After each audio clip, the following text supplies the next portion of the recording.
যাক, এখানে আমাদের অনেক মা বোনেরা আছে, আমরা একটু বিনোদন দেওয়ার চেষ্টা করলাম। আসলে কেউ অন্যভাবে নিবেন না, একটু জাস্ট মজা করার জন্য আনন্দ করলাম। আপনারা সবার জীবনে চলার পথে বিনোদনের দরকার আছে, কি বলেন ভাই, আছে না নাই?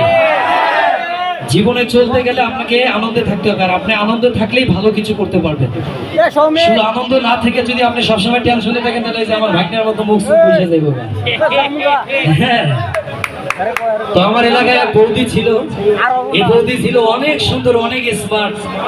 বৌদির চেহারা এত সুন্দর ছিল, বৌদি যখন বেলকুনিতে দাঁড়াইতো, ওদিক দিয়ে যদি কোনো যুবক যাইতো মোটরসাইকেল নিয়ে, বৌদির বাসার সামনে যায়, মনে করেন মোটরসাইকেলের সমস্যা, মোটরসাইকেল এইভাবে ঠিক করে আর বৌদির দিকে তাকায়।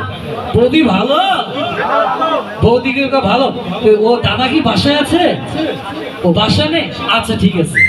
80 বছরের লোক যদি বৌদির বাসা সামনে দিয়ে যাইতো, টুক টুক টুক টুক করে সাইকেল নিয়ে যেত, ওই দিনে যায় সেল করতো বৌদির সাথে। তা সেল ঠিক হতো আর বৌদির দিকে তাকাইতো, বাবা ও বাসায় আসে, ঠিক আছে, এইরকম বৌদির অবস্থা। তো আমার ওই জায়গায় সিগনালি আমার বন্ধু মানুষ, সেই বৌদির সামনে গেছে, বৌদি সিগনালিরে আকর্ষণ করে ডাকছে। সিগনালি এখন চিন্তা করতেছে বৌদি ডাকছে, চাইতে হবে। সিগনালি এক্সরে মাইরে বৌদির বাসায় গেছে। এখন বৌদির বাসায় যখন যায়, বেলগুনি চাপ দিছে, বৌদি বের হইছে, বেলগুনি খুলতে সিগনালি দেখে আরো কাশকি।